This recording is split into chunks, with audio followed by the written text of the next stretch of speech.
Hi guys! Welcome back again to my channel. At for today's video nga ay may panibago na naman tayong nakita na loan application. At dito, napakaganda na ipinapakita nila dahil pwede ka nga dito makapag-loan ng 1,000 up to 30,000 pesos. At meron tong 4.8 ratings as of now. SEC registered din. At kaka-release nga lang nitong app na to noong June 27, 2024. So bagong-bago pa lang. Kaya pagka nakita nyo yung ads nitong loan app na to online ay wag nyo muna itatry. So panoorin nyo muna yung video na to para malaman nyo nga kung worth it ba yung pag-apply natin dito sa may bagong labas nga na app na to. Dahil pwede nga din daw bayaran yung ilo-loan mo dito ng up to 120 days. At ang interest, 0.06% lang per day. Kaya ayun, umpisahan na natin. Pero syempre, kung bago ka pa lang dito sa aking YouTube channel, ay huwag mong kalimutang mag-subscribe at pindutin mo na din yung notification bell para lagi kang maging updated sa mga next uploads ko. At sumali ka na din sa aking GCash giveaway every month yan at sa aking dalawang cellphone giveaway. Kung paano sumali, kailangan lagi ka lang updated sa mga ina-upload ko dito at huwag mo kong kalimutang i-PM sa aking Facebook page para maisali agad kita.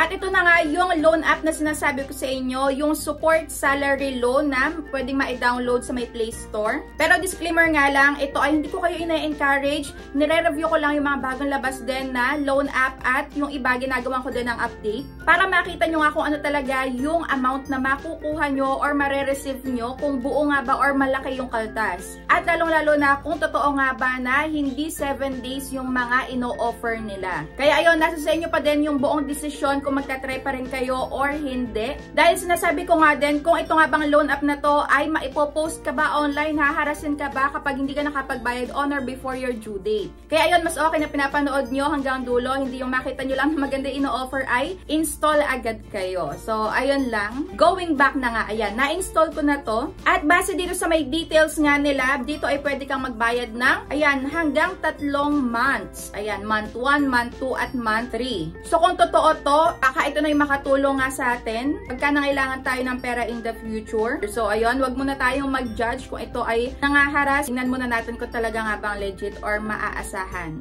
At ayan, nakapag-register na nga ako at eto na nga yung bumungad sa may homepage. Ayan, maximum loan pala ng first time user is 20,000 pesos at 120 days nga ang term. Sige, get my limit na tayo agad. At okay, so dito meron tayong 5 kailangang masagutan. At makikita natin dito kung magkano na ba yung limit na ibinibigay sa atin habang tayo ay nakakapagsagot sa kanila. So ito yung sasagutan sa may basic information. Di ko na yan iisa-isahin. So ayan, i-post nyo na lang to kasi same lang naman sa mga ina-applyan sa mga nakaraan. Pero dito is meron ngang tinatanong kung meron ka bang loan sa kasalukuyan, may overdue ka ba, at kung magkano yung total amount nga na overdue mo. So dito, ziniro ko lang naman lahat dahil wala naman akong overdue. At next na nga natin. So dito sa may pangalawa, about sa may trabaho naman, ayan, job status mo, industry, company name, company address, phone number, salary type, at tuwing kailan ka sumasahod. Saka yung monthly income mo, ilalagay mo lang dyan. At dito naman sa my next. Pero dito nakita ko is kaunti lang yung mga pamimilian nila dito sa my industry or yung sa may trabaho nga. Next naman na ilalagay natin is itong ID nga. Kaso lang dito is wala ako nakitang pamimilian na ID. Ayun, nakakapagtaka lang. Ibig sabihin ba nito, ayun, wala silang recommended or wala silang mga ID type talaga na hinihingi. So in general na ID kaya ang pwede dito. At naglagay na nga ako ng ID so tinanggap naman.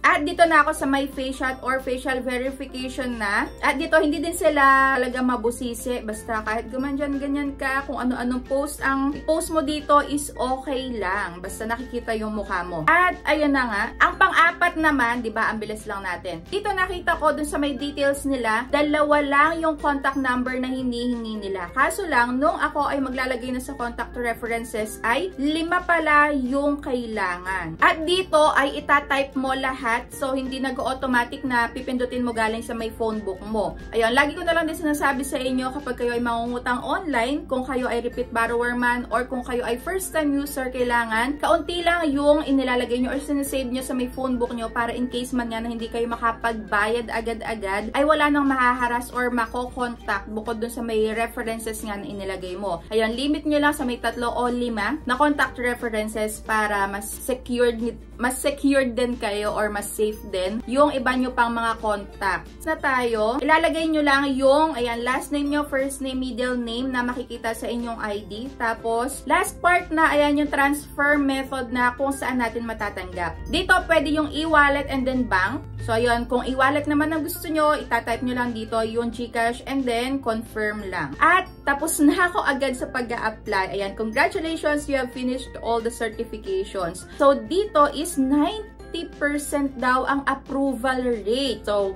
mukhang maha-aprobahan ako dito kasi doon sa mga nakaraan is hindi ako na-aprobahan kahit pinasa ko lahat nung mga hinihingi nila. So, dito, apply now na nga agad. At eto na nga yung lumabas. So, yung limit ko is 1,500. Kaso nga lang, nung inilagay ko sa may 0, hindi pala ako na-aprobahan dito sa may app na to, pero meron silang inirecommend dito sa ibaba. Ayan, yung agad peso. At doon is meron daw akong 1,500 na limit. At nung chinek ko naman yung details, eto na ang lumabas. So, yung amount of contract is 1,500.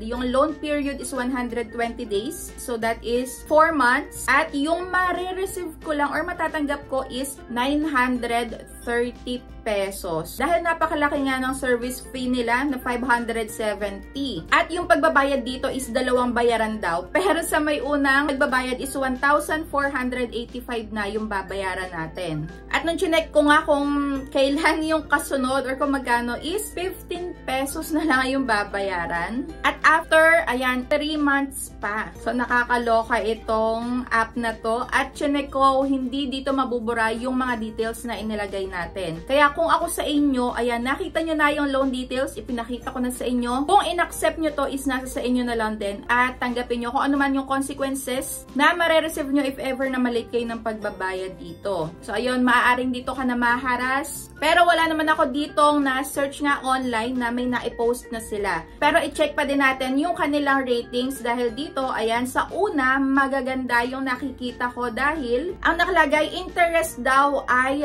low at yung process is fast and easy. Totoo naman yung fast and easy. Kaso nga lang, eto yung mga lumabas sa may mabababang rating. So, pagka mag-check kayo ng application, i-check nyo yung ratings at doon kayo magpunta sa may 1 star, 2 star. So, dito nakalagay, I don't recommend this app. High interest and service fee. So, ayun, pagkayari daw niyang mag-fill up, ay nagkaroon daw siya ng 1,500. At take note, so dito, hindi talaga dinidisclose yung talagang interest at yung pinaka-service fee nila. So, dito, 930 lang talaga yung na-receive niya. Tapos, 570 ang service fee.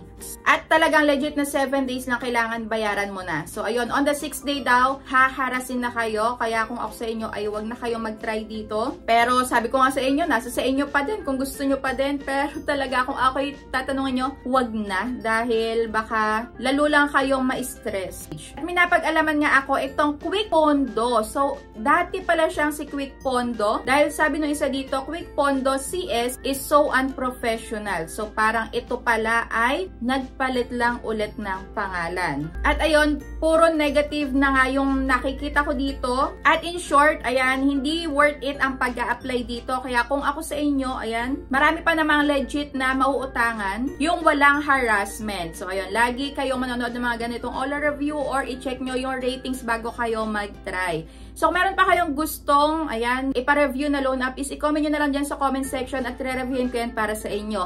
At kung na-experience nyo na nga mag-apply dito sa loan app na to, kung na-harass ba kayo or what, i-comment nyo na din dyan para mabasa din ng iba at maging aware sila. So, ayun lang, that's it for today's video. Thank you for watching!